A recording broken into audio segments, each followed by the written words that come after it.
So hi friends అందరికీ. So friends మరి అందరూ బాగున్నారా? సో నేనైతే బాగున్నాను. సో మీరు కూడా బాగున్నారని అనుకుంటున్నాను. సో ఫ్రెండ్స్, ఈ వీడియో చేయడానికి కారణం ఏంటంటే, నేను ఎప్పుడో ఒక వీడియో చూడడం జరిగింది యూట్యూబ్లో.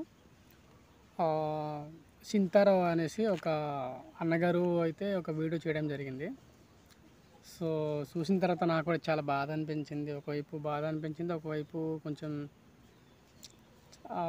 సర్లే ఇంకా మనం కూడా లాస్ అయ్యాం కదా, ఇంకేమైనా ఉంటే ట్రై చేద్దాం అన్నట్టుగా అనిపించింది. కాకపోతే చాలా బాధ అనిపించింది. ఎందుకంటే కరెక్ట్ ఫ్రెండ్స్, మనం ఏంటంటే ఒక ఫీల్డ్కి ఒక రిస్క్ బిజినెస్లోకి వస్తున్నామంటే ఖచ్చితంగా దాని గురించి మనం స్టడీ చేసుకోవాలి.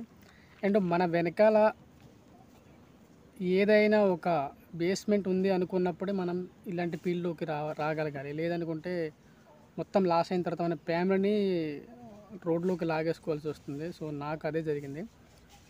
స్టార్టింగ్లో ఒక 1,50,000తో పెట్టాను. సో అది లాస్ అయ్యాను. తర్వాత ఇంకొక 1,50,000 పెట్టాను, అది లాస్ అయ్యాను. ఇప్పుడు 3 lakhs అయింది. తర్వాత ఇంకో 1 lakh పెట్టాను, 4 lakhs పెట్టాను.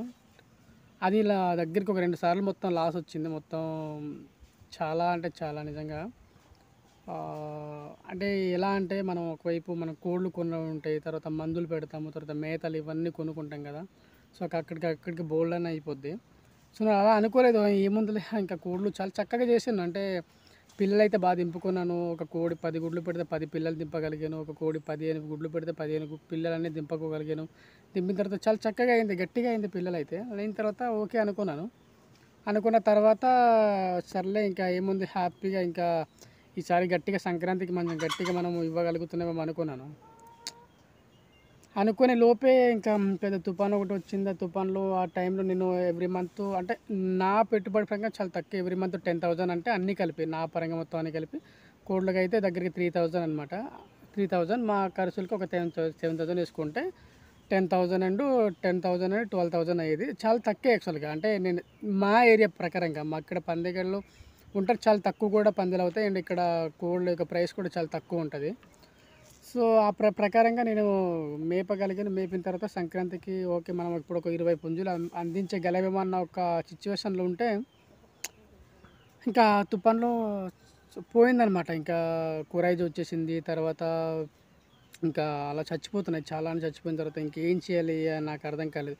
షెడ్ మొత్తం కారిపోయింది. ఆ టైంలో నాకున్నది 10,000, అంటే 10,000 మొత్తం పెట్టేసాము. తర్వాత ఇంకో 3,000 అలా ఏదో చేసుకుని మందులు ఇవన్నీ తెచ్చి మొత్తం అని పోయింది. పోయిన తర్వాత షెడ్ మొత్తం కారిపోయింది. నేను తార్పాలు తీసుకోలేకపోయాను. ఓకే, తార్పాలు తీసుకొని మనం వేసుకుందాం, అప్పటికి మనకు ఒకవేళ వర్షం వచ్చినప్పుడు మనం లోపల మేతలు ఎట్టుకోవచ్చు అనుకున్నాను. సో పోయిందనమాట. పోయిన తర్వాత ఇంకేం నేను చేయలేను. ఇంకా ఏం చేద్దాం అనుకున్న తరుణంలో ఇంకా నష్టపోయాను బాగా. 4 lakhs మొత్తం నష్టం వచ్చింది. నాకు మిగిలిన 10% మాత్రం మిగిలింది. అది కూడా ఓన్లీ పెట్టెలు మిగిలింది, ఒక పుంజు మిగిలింది అంతే. సర్లే దీంతో మళ్ళీ ట్రై చేద్దామని ఇంకా ఓకే, పోయిందలా పోయింది, పర్లేదు మనకు. ఇప్పుడు నాకు కూడా ఆ తర్వాత అర్థం చేసుకున్నాను, సరే ఇప్పుడు కొంచెం మన బిజినెస్ పర్పస్ వేరేగా మారుద్దాము అనేసి ఇంకా బాగా ఆలోచించి ఇప్పుడు మళ్ళీ కొత్తగా అయితే స్టార్ట్ చేయడం జరిగింది. సో ఇందులో మీకు తెలిసింది ఏంటంటే, మీరు ఈ ఫీల్డ్లోకి రావాలి అనుకుంటే మాత్రము నిజంగా పక్కన ఇంకొక జాబ్ కానీ ఒక బిజినెస్ కానీ ఉంటే మీరు రండి ఇందులోకి. లేదనుకుంటే జాబ్ లేకపోతే, లేదంటే బిజినెస్ వేరేది లేకుండా ఉంటే మీ దగ్గర ఒక ₹1,00,000, ఒక 50,000, ఒక 2,00,000, ఒక 5,00,000, అంటే మీకు ఎంత ఉంటే అంత, దీంతో మొత్తం పెట్టుబడి పెట్టేద్దాం ఏముందిలో వచ్చేస్తుంది అనుకుంటే మాత్రం సో ఖచ్చితంగా ఈ ఫీల్డ్లోకి అయితే రావద్దు నేను చెప్తున్నాను. వస్తే మాత్రం ఇంకా సంక నాకేస్తారు, చూసేస్తారు, మొత్తం అన్నీ చూసేస్తారు.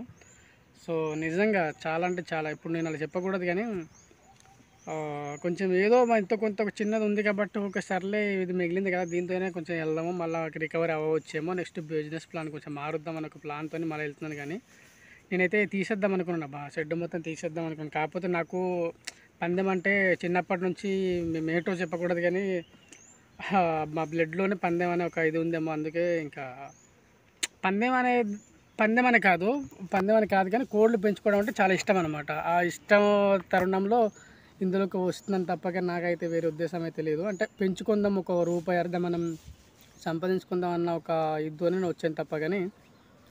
సో చెప్తాను కదా, ఖచ్చితంగా ఇంకోటి అంటే బాగా కష్టపడాల్సి ఉంటుంది. రాత్రి పగలు కష్టపడితేనే మనం పిల్లలు గట్టిగా దించగలము. అండ్ ఆ పిల్లల్ని మనము తొందరగా మనం గ్రోత్లోకి తీసుకురాగలం. అన్నిటికన్నా మెయిన్ ఏంటంటే ఇందులోకి వచ్చిన తర్వాత మేత మెయిన్ అనమాట. మేత and caring first of all జాగ్రత్త చూసుకోవాలి. మేత పెట్టాలంటే ఏదో పెట్టేసేమో అని కాకుండా సక్రమంగా మేతలు పెట్టుకుంటే సరదా తీరిపోద్ది అబ్బా. ఏంటంటే నేను ఆల్రెడీ అనుభవించాను. మాకైతే ఆల్రెడీ ఇది మొత్తం చూశారు కదా, ఇటువైపు మొత్తాన్ని మా గర్లు ఉన్నాయి. అక్కడ సోడ్లు పండిస్తాము, తర్వాత సామలు ఇవన్నీ పండిస్తాము, అవన్నీ అయిపోయింది. అండ్ మళ్ళీ కొన్నాం, మళ్ళీ చోడ్లు కొన్నాను, సామలు కొన్నాను, తర్వాత ధాన్యం తీసుకున్నాను, మళ్ళీ తౌడు ఇవన్నీ తీసుకుని ఉంటాము. అయినా చివరికి నష్టపోయాం. 4 లక్షలు అంటే మాకు చాలా ఎక్కువే. ఎందుకంటే మా దగ్గర మాకు అరకు వేలు అంటే మీకు తెలిసింది కదా, ఇక్కడ ట్రైబల్స్ ఉంటారు. సో ఎంతో కష్టపడి నడుచుకుంటూ ఇవన్నీ సంపాదించుకొని తర్వాత 1-2 కోళ్ళు కొనితెచ్చి అందులో ఎంతో కొంత లాభాలు వచ్చింది, అన్నీ పెట్టేసాం. సో మళ్ళీ కొత్తగా మళ్ళీ స్టార్ట్ చేస్తున్నాము. బట్ ఇప్పటి నుంచి కొంచెం చేంజ్ చేసుకోవాలి. ఏదో రూపంలో మనం చేంజ్ చేసుకొని కొంచెం అలాగ కొంచెం ₹1 అలా కూడా పెట్టుకొని మళ్ళీ అలా పెట్టుబడి చేసుకుంటూ మళ్ళీ ముందుకు వెళ్ళాలి. సో ఫ్రెండ్స్, మరి ఏం లేదు ఫ్రెండ్స్, నాకు యూట్యూబ్ పరంగా కూడా కొంచెం సపోర్ట్ చేయండి. సపోర్ట్ చేస్తే మాత్రం ఖచ్చితంగా నా బాధ ఏంటంటే ఇందులోకి నేను సంపాదించుకుందామని రాలేదు. సంపాదించుకొని 10 మందికి, ఒక నలుగురికి సాయం చేద్దామని ఒక తరుణంలోనే వచ్చాను. సాయం చేద్దామని కాదు, సాయం చేయడం కోసం అనేది వచ్చాను. సో మీరు నా ఛానల్ కనుక మీకు చూసినట్లయితే లైక్ చేయండి, షేర్ చేయండి, సబ్స్క్రైబ్ చేయండి, ఖచ్చితంగా సపోర్ట్ చేయండి. చాలామంది అంటారు అంటే ఏమనుకుంటారు అనేసి చాలామంది చెప్పరు కూడాను. సో నేనైతే యూట్యూబ్లో కూడా సంపాదించుకోవడమే వచ్చాను. యూట్యూబ్లో కూడా ఎంతో కొంత మనీ వస్తుంది, దాంతో మనము 10 మందికి సాయం చేయవచ్చు అనే తరుణంలోనే వచ్చాను. సో ఖచ్చితంగా నాకైతే సాయం చేయండి, హెల్ప్ చేయండి, సబ్స్క్రైబ్ చేసుకొని మంచి సపోర్ట్ ఇవ్వండి. నేను ఖచ్చితంగా హెల్ప్ చేస్తాను. ఆ హెల్ప్ చేస్తున్న వీడియోస్ కూడా మీకు పెడతాను. సో ఓకేనా, bye friends. Okay, bye friends అందరికీ.